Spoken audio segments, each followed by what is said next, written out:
સો hi guys. તો guys હું આજે બહુ જ ખુશ છું. કેમ છે ખબર છે? કેમ કે હું છે ને જમુમાને મંદિર આવ્યો છું છેક તારણવડ. જે મારી ઈચ્છા હતી ને એ આજે પૂરી થઈ. મેં આમ તો ઘણા ટાઈમથી વિચાર્યું હતું કે જમુમાને મંદિરે જવું છે, આજ જવું, કાલ જવું, આજ જવું, કાલ જવું. પણ આજે શી ખબર માતાજીની મરજી ગણવું કે શું, પણ માતાજીની કૃપાથી આજે રજા મળી ગઈ ને અમે ઘરે જવાનું જ વિચાર્યું હતું કે કડેથી આપણે ઘરે જતા રહીશું. પણ અમે અહીંયા આવતા રહ્યા જમુમાને મંદિરે ધારણો છેક, જે અમદાવાદથી બહુ જ દૂર છે. હું અત્યારે ધાણોજમાં જતો છું. મને આમ સપનું હોય ને એવું જ લાગે છે કે હું ધાણોજમાં છું, કેમ કે મારી ઈચ્છા પૂરી થઈ ગઈ.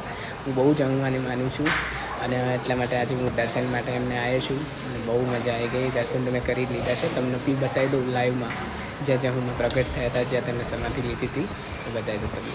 તો આ જો એ જગ્યા છે જમવાની અને સામે સમાધિ છે, બતાવું છું તમને. જો આ મેન સમાધિ છે માતાજી. કરી લો દર્શન, નસીબવાળા હોય ને એને જ મળે.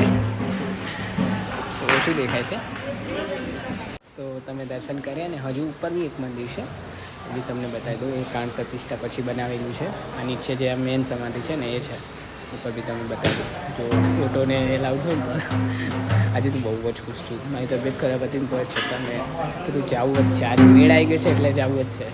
બહુ મજા આવી ગઈ આજે. જો આ પ્રાણ પ્રતિષ્ઠા પછીની જગ્યા છે, જે ઉપર મંદિર બનાવેલું છે નવું. આ રહ્યું જુઓ, બહુ મસ્ત મંદિર છે. હા, પહેલી વાર આવ્યો છું, બહુ મજા આવી ગઈ મને. અહીંયા ઓગણ મહંતસિંહ મચ્છાનાથજી બેઠા છે. શિવ શક્તિ જો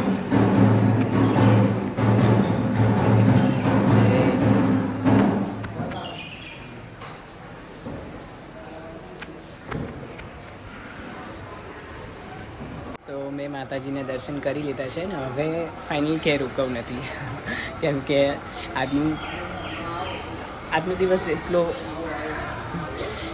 ખુશીનો દિવસ હતો ને મારા માટે, કેમ કે જે મારી ઈચ્છા હતી આજે પૂરી થઈ ગઈ.